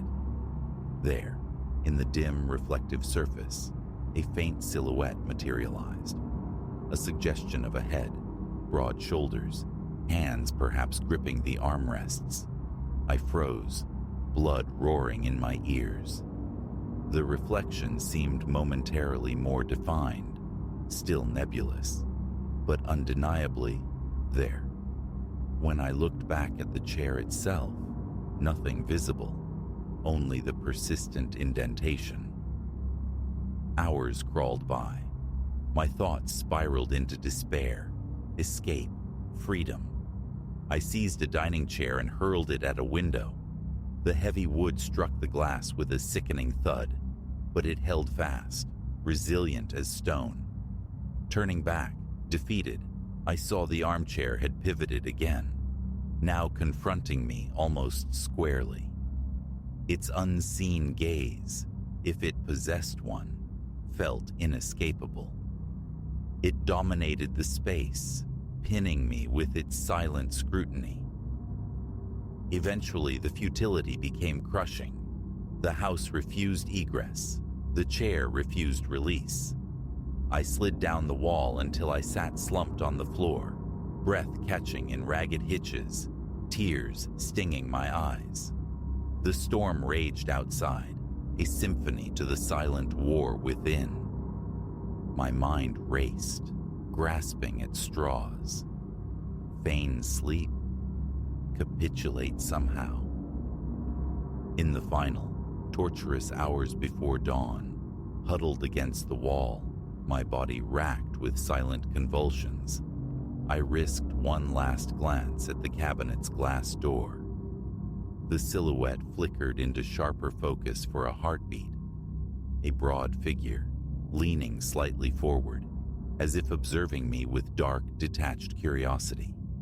I blinked, and it dissolved, leaving only the mundane reflection of the empty room. Yet, a profound unease lingered. The reflection showed an empty chair, while the chair itself, in reality, bore its spectral weight. It felt like mockery, the reflection revealing the world as it should be, while I endured the world as it horrifyingly was. Gray, hesitant light began to probe the windows. My lips felt cracked, my throat raw. One final desperate attempt, the front door. This time the knob turned freely. The door swung inward without resistance. Outside, the world appeared shockingly ordinary. Sodden grass, dripping trees, a sky bruised with dawn. I dragged myself across the threshold, stumbling into the muddy yard. Turning for a final look, the armchair remained framed in the doorway. For an instant, I perceived a flicker of movement within its depths, but I wrenched my gaze away, heart pounding a frantic rhythm, and slammed the door shut. I never re-entered that house. Abandoning the property entirely, I drove until the fuel gauge neared empty. Days later, ensconced in a sterile motel room, I find myself flinching at sudden noises, compulsively checking over my shoulder for a presence that isn't objectively there. Reflections in shop windows sometimes hold a fleeting distortion just behind my own image. My skin retains a subtle coolness, as if perpetually brushed by phantom fingers. Even now, recounting this, I see faint shapes coalesce in polished surfaces, hints of what might have pursued me. The memory of that armchair, of its invisible, persistent occupant, settles upon me like a shroud. When I close my eyes, the cold pressure returns to my shoulder, accompanied by the soft, insidious creak of old leather. I fled the house, yes, but I harbor a chilling certainty that I did not leave it empty. Something lingers, some tenacious presence whose grip has yet to loosen, and I live in dread of the next reflection, fearing I might finally see it clearly, staring back from just behind my shoulder.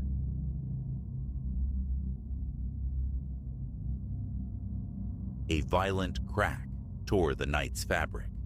Our sedan lurched, a sudden beast fighting the asphalt, then bucking onto the gravel verge. Elias gripped the wheel, veins stark against his skin, until motion ceased. Silence crashed down, immense, swallowing everything but the frantic rhythm of our breaths and the metallic ping of cooling metal. Clara? Maya? Sound? Elias twisted, seeking reassurance in the dim interior. Mute nods answered, pale faces etched with shock, but whole. He pushed the door open, stepping into air crisp and cold against his flushed skin. Utter desolation unfolded beneath a low-slung moon that bled faint light onto endless, anonymous terrain. No crickets sang their territorial songs. No distant engines hummed a lullaby of civilization. Only a profound stillness resided here, a quietude that felt fundamentally wrong, pressing inward like a physical weight. His phone confirmed the void. No service. A predictable yet disheartening verdict. "We're marooned till dawn," he murmured, sliding back in beside Clara. "I'll wrestle with the flat, but we stay put tonight." Her eyes, wide in the gloom, mirrored his own nascent dread. "This place, Elias," she whispered, her voice thin. "It feels hollow." He forced a reassuring tone, a flimsy shield against the encroaching strangeness. "Water, snacks, we'll manage. A night under the stars, unplanned." The familiar ritual of lug wrench and jack offered a fragile anchor in the unsettling quiet. Elias worked under the flashlight's stark beam, a tiny island of purpose in an ocean of oppressive dark. Beyond its reach, the night felt solid, watchful, a breathing entity. Then, far down the obsidian ribbon of road, twin lights bloomed. Hope surged, a warm tide against the chill. Another traveler. Help, perhaps. Yet, the lights crawled, their approach unnaturally slow, deliberate, and they burned too bright, sat too wide, perched too high for any standard vehicle. Hope faltered, replaced by a prickling, cold suspicion. 50 yards back, it halted. A hulking silhouette loomed, truck or van, its high beams pinning them like startled nocturnal creatures. The engine died, plunging that section of the road into deeper quiet, yet the lights remained, relentless, accusatory. "Elias?" Clara's voice was a taut thread of fear. Just someone checking, maybe. He lied, the words tasting false on his tongue. He stepped out again, the air suddenly colder, raising gooseflesh on his arms. A shiver, unrelated to the temperature, traced his spine. Silence reigned, absolute save for the thrumming in his own ears. The truck sat inert, a hulking shape breathing darkness, its twin eyes blinding. He raised a hand, forcing a wave that felt foolishly optimistic. "Evening. Bit of trouble here if you can help." His voice sounded small, swallowed instantly by the vast emptiness.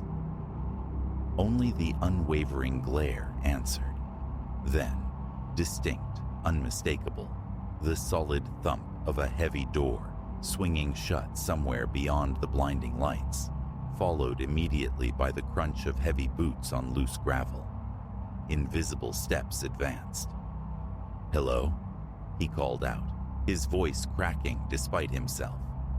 The measured tread continued, deliberate, unseen.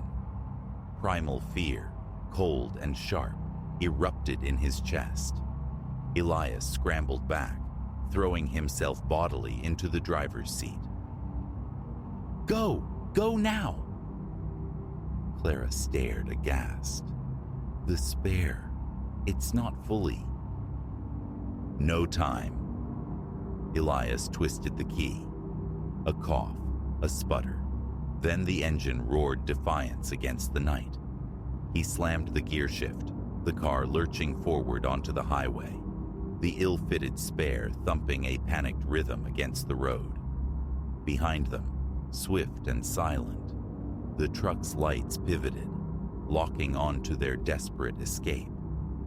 It surged forward, closing the distance with terrifying speed. "Papa?" Maya's whimper rose from the back seat, small and trembling. "Just a game, Poppet," he choked out, wrestling the protesting car, fighting the pull of the unstable wheel. A fast game. The pursuer filled the rearview mirror, immense, implacable. Then, ahead, impossibly, another set of identical high beams flared into existence, barring their path like the gates of hell. A curse ripped from Elias's throat. Eyes darting, scanning the dark periphery, he saw it. A sliver of track, barely discernible, peeling off into the scrubby wilderness. He spun the wheel hard, the car crashing violently onto the rutted earth. Bone-jarring jolts shuddered through the frame. Behind, the twin behemoths followed effortlessly, their powerful engines a low, predatory growl, undeterred by the rough terrain. Not a chase, a corralling. Horror bloomed cold and certain in his chest. They were being driven, herded deeper into the desolation. The track dissolved abruptly into empty air, a precipice. Elias stomped the brakes, tires screaming protest, the car skidding to a halt, scant feet from oblivion. The trucks slid smoothly into place behind, twin shadows sealing their fate, boxing them against the abyss. "Elias," Clara breathed, barely audible above the pounding in his ears. "What now?" Silence answered, profound and terrifying. Then the simultaneous click, as all four headlights died. Absolute blackness descended, thick and suffocating. Car doors opened on the periphery, the soft crunch of gravel circling them, methodical, unhurried. "Locks," Elias commanded, the word a futile gesture against the rising tide of dread. Vague forms shifted in the gloom, hinted at by the weak moonlight filtering through the dust motes. Humanoid, yes, yet their motion held a disquieting grace, an unnerving, fluid precision that wasn't human at all. A soft tap sounded on his window glass. Elias flinched, turning sharply. Pressed close was not a face. Smooth, pale ovals like polished bone, utterly featureless save for two deep, vacant pits where eyes should have been. Clara choked back a scream as more blank visages materialized at every window, silent observers with hollow, absorbing stares. One elongated hand, unnaturally pale, reached out, long fingers brushing the door handle. Then, not force, but sound. A piercing, ultrasonic whine flooded the cabin, vibrating deep within their skulls, blurring sight, dissolving thought into static. Clara slumped forward, unconscious. Maya followed an instant later. Elias fought the encroaching void, a drowning man clawing for a surface that wasn't there. But the darkness pulled him under with irresistible force. His final fading vision, those empty faces, impassive, watching them extinguish like snuffed candles.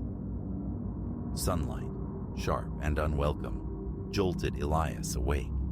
He blinked, disoriented, the harsh glare painful.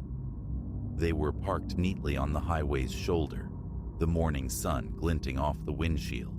The spare tire sat snugly in place, properly secured. Beside him, Clara stirred, rubbing her temples, Maya murmuring sleepily in the back. "What?" Clara's voice was thick with confusion, laced with a residual fear. "Where?" Elias swallowed, the metallic taste of terror still lingering on his tongue. "Must have pulled over," he managed, the lie feeling thin and brittle even to himself. Too tired to drive, needed sleep. But the night surged back in fractured, terrifying clarity. The relentless pursuit, the cliff edge, the faces. Not a dream. Too visceral, too horrifyingly real. Yet the evidence of the placid morning contradicted memory. No malevolent trucks haunted the horizon. No phantom tracks scarred the landscape beside the road. No cliff yawned nearby. Just the ordinary sun-drenched highway, stretching innocuously before them. He eased the car back onto the asphalt, the engine humming a mundane tune that felt jarringly alien after the night's silent horrors. A profound unease settled over him, the chilling certainty that they had brushed against something inexplicable, something vast and uncaring that had, for reasons utterly unknown, simply released them. His eyes flickered compulsively to the rearview mirror.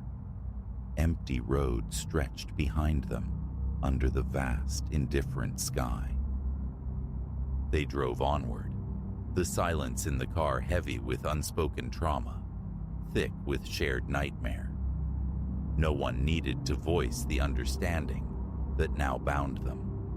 The lonely stretches of night road were no longer mere passages between points A and B, but potential thresholds into the unknown. As a sign announcing the approaching town swam into view, Elias made a silent, fervent pact with himself. Never again the deep night, never again the isolated routes, only the brightly lit arteries, the busy, populated thoroughfares from now on. Because the emptiness held watchers, ancient and patient, and not all things that hunted in the darkness were content to remain unseen shadows.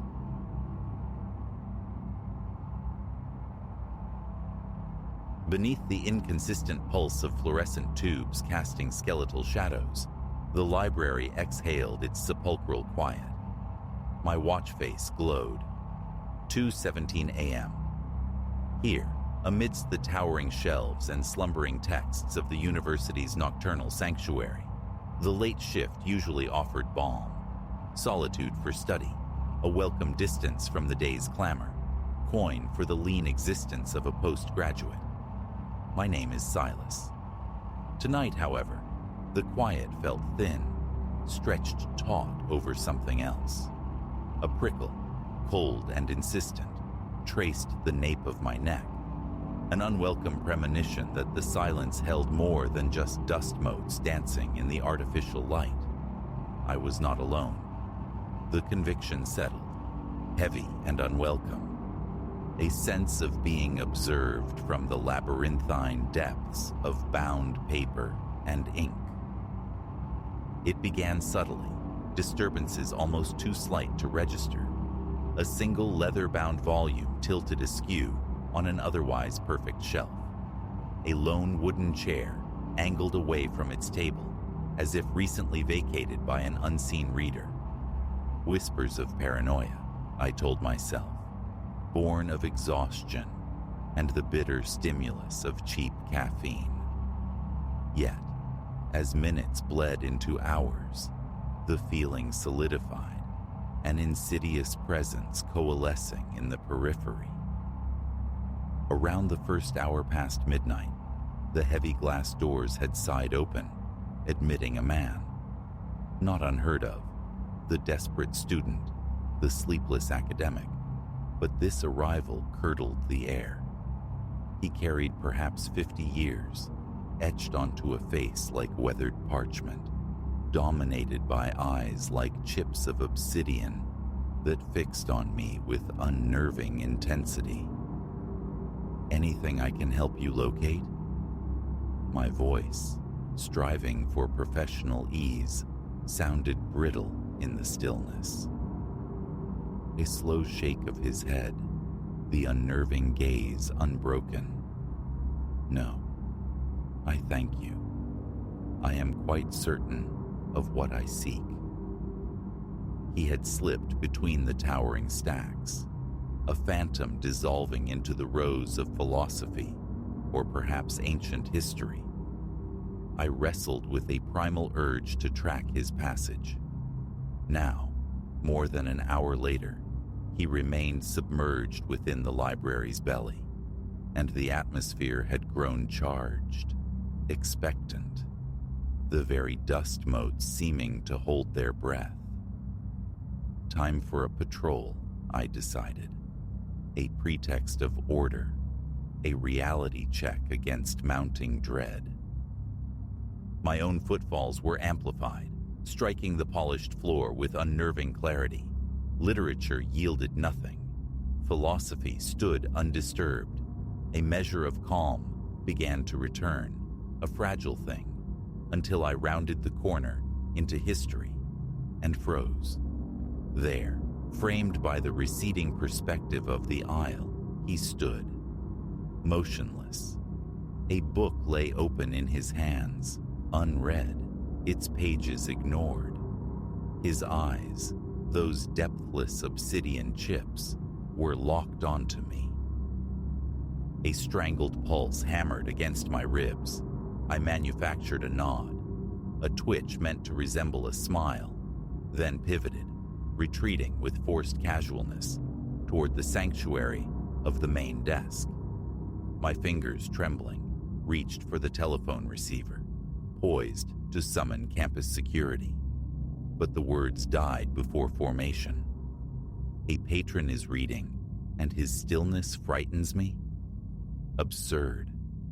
Lowering the handset, I drew a ragged breath, battling the frantic rhythm in my chest. Eccentric, surely. Harmless. The subsequent hour was a study in tension. My textbook remained open, the same sentence blurring under my gaze repeatedly, my attention snagged by every soft rustle, every imagined creak from the stacks. Faint sounds drifted, the whisper of a turning page, the ghost of a footstep.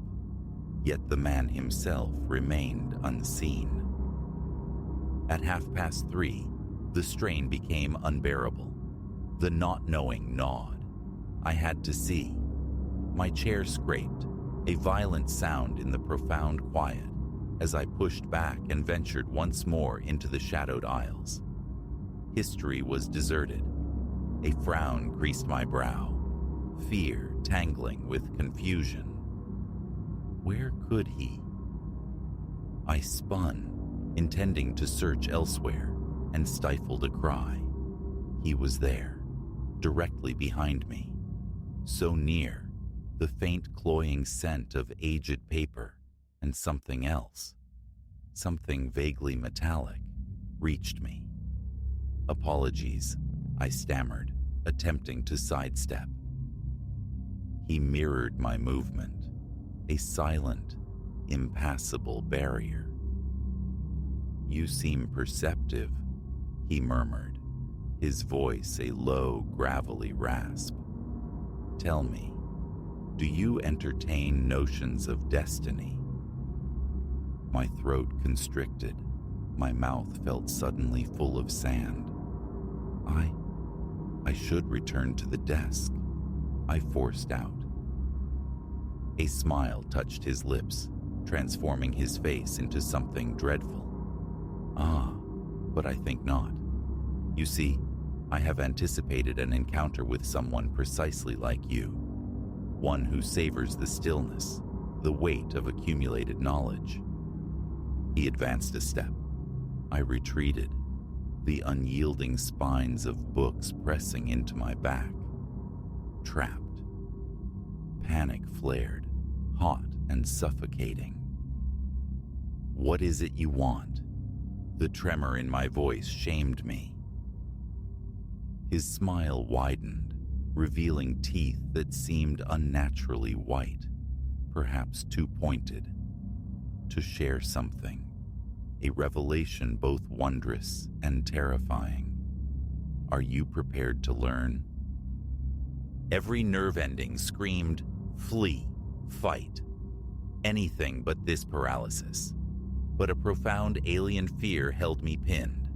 Then, a sharp electronic trill sliced through the charged silence.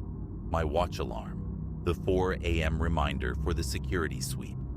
The mundane sound shattered the spell. I ducked beneath the arm that hadn't quite reached out, adrenaline surging, and ran.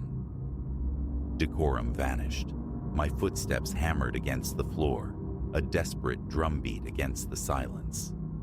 I heard him follow, his own steps disconcertingly swift, unnervingly light.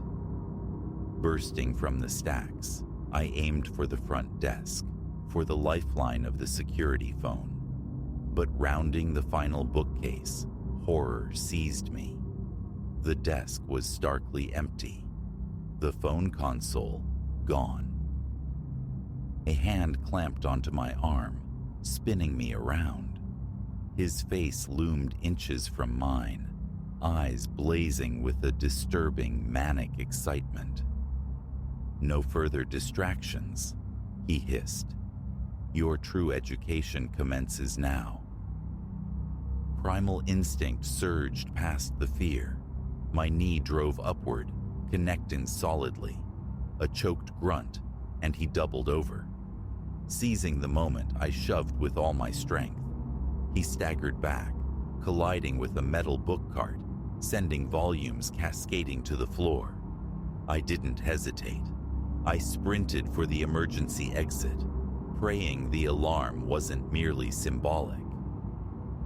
The crash bar yielded under my weight, and the piercing shriek of the alarm erupted, a violent counterpoint to the library's violated peace. Cool night air hit my face as I stumbled outside, gasping, lungs burning. The campus slumbered, dark and indifferent, but lights flickered on in distant dorm windows. Help was coming. I risked a glance back. The library stood silent, impassive, the only sign of disturbance the frantic pulsing of the alarm light above the door. Campus security materialized within minutes, their measured calm soon replaced by the sharper edge of police procedure. A thorough search yielded nothing. No trace of the gaunt man with obsidian eyes, as if he'd been conjured from the dust and shadows and had dissolved back into them. The days that followed were a blur of sterile offices and repeated questions. security footage, a convenient malfunction, a gap precisely coinciding with my encounter. No corroboration, only my fractured, terrified account. Whispers circulated: stress, sleep deprivation, hallucination. But the memory was visceral, branded onto my senses. The scent of old paper and dread, the chilling rasp of his voice, the paralyzing fear. It was real. I never returned to the library night shift. The thought of those silent aisles, the weight of that immense quiet, became unbearable. Yet, the encounter left its mark, deeper than mere fear, a heightened awareness, a newfound caution. Self-defense classes became a priority. Solitude at night, a condition to be avoided.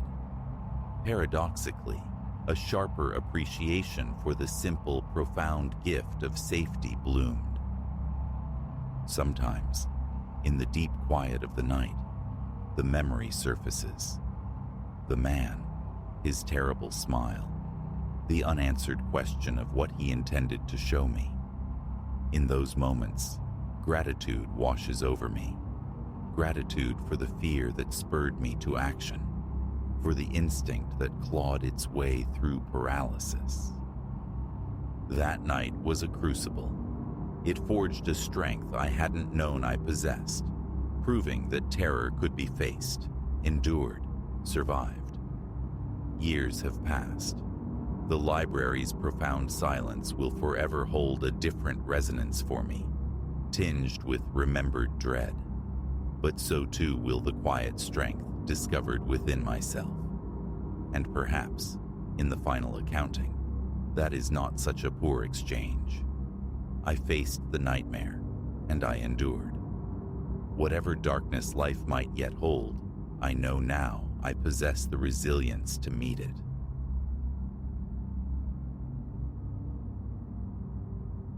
Twin embers glowed persistently in the polished eye of my rearview mirror, a constant, unwavering presence across miles of desolate asphalt. Hours they'd hung there, distant suns refusing to set.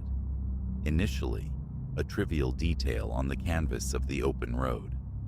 Now, as daylight bled westward, painting the barren expanse in hues of bruised plum and dying orange, a frisson of ice traced my spine. The Leviathan behind me was closing the gap. This solo pilgrimage, this transcontinental odyssey, it had been a siren song in my mind for years. The allure of unbound miles, the rhythm of the road, a symphony of self-reliance. When the chains of routine finally slackened, my faithful old Astra, packed to the gills, became my vessel. We devoured the highway. The initial days unfurled exactly as dreamt. Radio anthems sung off-key to endless skies, detours dictated by whimsical roadside curiosities, sunsets that set the horizon ablaze. But day 4 dawned differently. A subtle dissonance had crept into the melody. Hours melted into an unchanging desert tableau, the monotony punctuated only by skeletal cacti, clawing at the sky and time-scarred monoliths of rock. The solitude, once a comforting cloak, now felt suffocating, heavy. Another glance back. Still there. A hulking silhouette etched against the fading luminescence.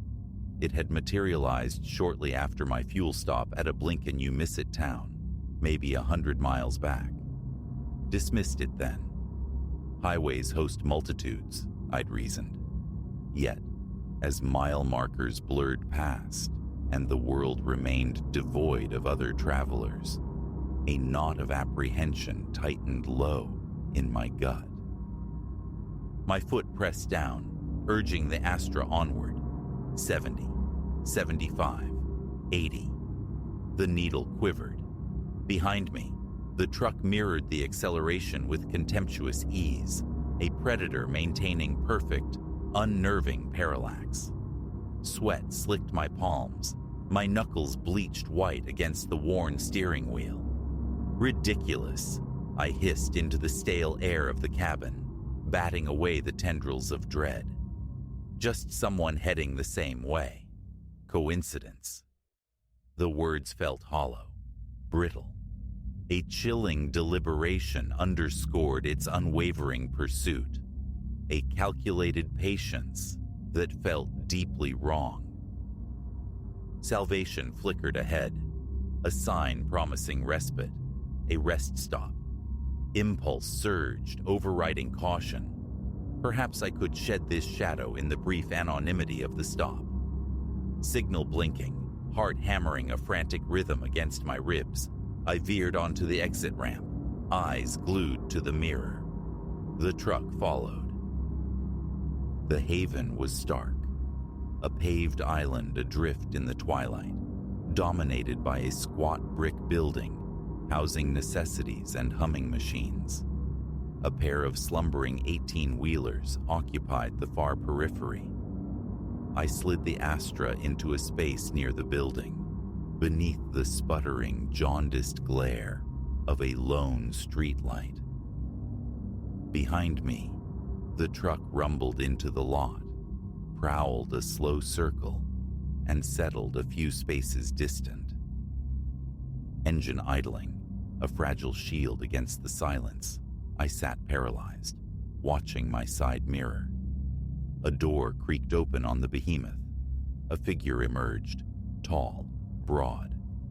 The failing light obscured his face, rendering him a featureless monolith. Yet I felt the weight of his gaze, an almost physical pressure. He stood motionless for a heartbeat, then, with unnerving purpose, began walking towards my car. Visceral panic detonated within me. Gears shrieked as I slammed the Astra into reverse, tires spitting gravel. A backward glance through the rear window captured the man breaking into a loping run, pivoting back towards his own vehicle. I shot from the rest stop like a startled hare, gasping, the highway swallowing me whole once more. Behind, the truck's engine bellowed, its headlights flaring to life, twin beams pinning me in their glare. Oh God, oh God, oh God! The mantra escaped my lips. A desperate prayer whispered to the dashboard as I pushed my little car to its absolute limit. 90, 100. The speedometer strained. The truck remained, an inexorable presence swelling in the mirror. Why? What conceivable reason could this stranger have? My free hand fumbled, seeking the cold comfort of my phone. No signal. Naturally, stranded in a digital desert. Closer now, the truck's immense grille filled the rear view, a chrome maw threatening to devour me. I could discern the driver, a dark cipher behind the glass. The Astra shuddered violently as we breached 110. Abruptly, the truck surged left, pulling alongside. My breath hitched. A sideways glance, instantly regretted. He was staring directly at me, face illuminated momentarily by my dashboard lights, and he was smiling, a hideous predatory curve of the lips. He gunned his engine, the roar deafening, and swerved deliberately towards my lane. Instinct wrenched the wheel. I skimmed the shoulder, dust and grit flying, narrowly avoiding annihilation. My eyes darted, frantic, searching the looming darkness for any escape. Ahead, a turnoff, unmarked, insignificant. Without conscious thought, I yanked the steering wheel hard right. Tires screamed bloody murder as the Astra flew down the exit ramp, kissing the guardrail with a metallic screech. This new path was narrow, twisting through shadowed rocky hills. I navigated the curves with reckless abandon, praying the tires would hold, praying I wouldn't lose control. In the mirror, The truck's headlights swung wildly as it negotiated the turn far too fast, momentarily falling back. Precious seconds gained. I flogged the Astra mercilessly, each bend taken faster than the last. The engine whined a high-pitched protest, but slowing down wasn't an option. Trees became indistinct blurs rushing past. Destination unknown, irrelevant. Anywhere felt safer than the open highway's deadly embrace. Minutes later, or perhaps an eternity, lights shimmered in the distance. A town. Relief washed over me, potent enough to bring tears stinging to my eyes. Safety, police, people. But as I drew nearer, hope curdled. Not a town. It was some kind of vast gated complex. A sign whipped past, unreadable in my haste. A factory, industrial plant. Brakes slammed, the Astra skidding sideways, halting mere inches from heavy, impassive metal bars. Beside the gate stood a small guardhouse, dark and lifeless. No, no, please no, I whimpered, gaze sweeping the desolate perimeter. The gate, my only shield, stood locked against me.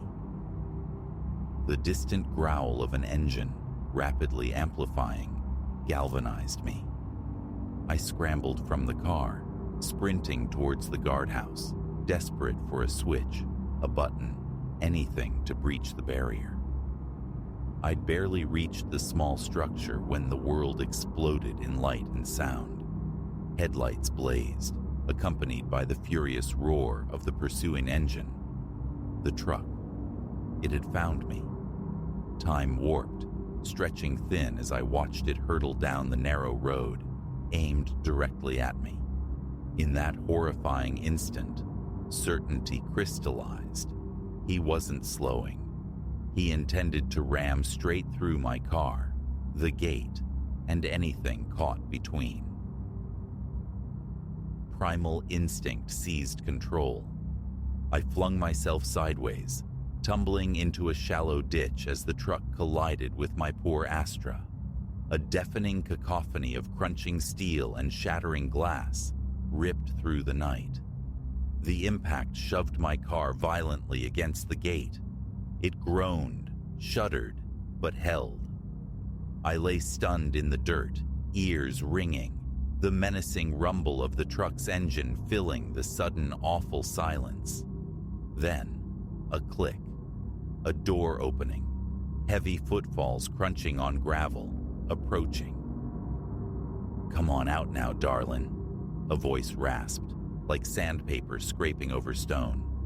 "No point hiding, just want to chat." Fear, cold and absolute, shot through me. I burrowed deeper into the ditch, trying to vanish into the earth. The footsteps drew nearer, punctuated by an eerie, tuneless whistle. "Don't make this any tougher," the man continued, his tone unnervingly conversational. "Been keeping an eye on you for days, you know. Just waiting.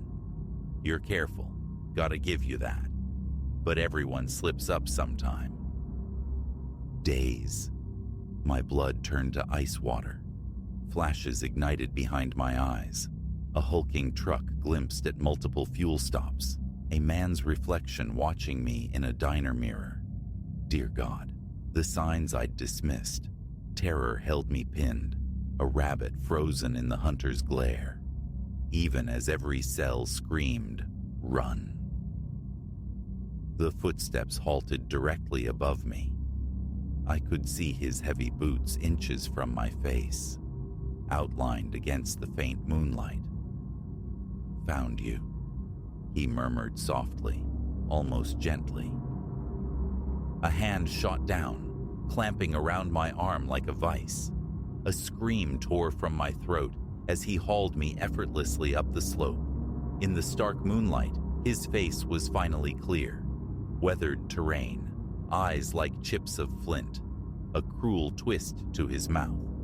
"Let go!" I shrieked, kicking, clawing, fighting with the desperation of cornered prey. He was immensely strong, holding me easily at bay. Feisty, he chuckled, a low rumble in his chest. Makes it fun. He began dragging me towards his truck. If he got me inside that cab, it was over. A final surge of desperate strength flooded me. I twisted violently in his grip, leaned in, and sank my teeth into the flesh of his forearm with all my might. He roared, a sound of pure agony and surprise, his grip momentarily faltering. I wrenched free and bolted, not back towards the road, but towards the unyielding gate. Fingers scrabbled against cold metal, seeking purchase, any leverage to climb. I was barely a few feet off the ground when hands seized my ankles, yanking me down. I kicked backward blindly, a surge of savage triumph coursing through me as my heel connected hard with something solid. A pained grunt followed. Adrenaline was fire in my veins. I scaled the fence faster than I knew possible, the barbed wire crowning the top tearing at my hands, the pain insignificant. I heaved myself over, tumbling awkwardly onto the ground on the other side, the impact stealing my breath. Gasping, I lay there, listening. Silence. No pursuit, no engine revving. Just the frantic thunder of my own heart and the ragged rasp of my breathing. Slowly, achingly, I pushed myself upright. Through the diamond mesh of the gate, I saw him. He stood beside his truck, making no move to follow, just watching me. Those cold, flat eyes seemed to bore right through me. "Better run, little rabbit," he called out, his voice carrying clearly in the still night air. "I'll be seeing you again, real soon." Then, deliberate and unhurried, he climbed back into his truck. The taillights dwindled, swallowed by the immense darkness, leaving me utterly alone. My knees buckled. I sank to the ground, tremors racking my body, the delayed shock hitting like a physical blow. Alive, escaped. But the terror lingered, a poisonous residue coating everything. Bleeding, bruised, trapped on the wrong side of a fence in the vast, uncaring middle of nowhere. One chilling thought echoed relentlessly in the ruins of my mind. How long until he returned to finish it?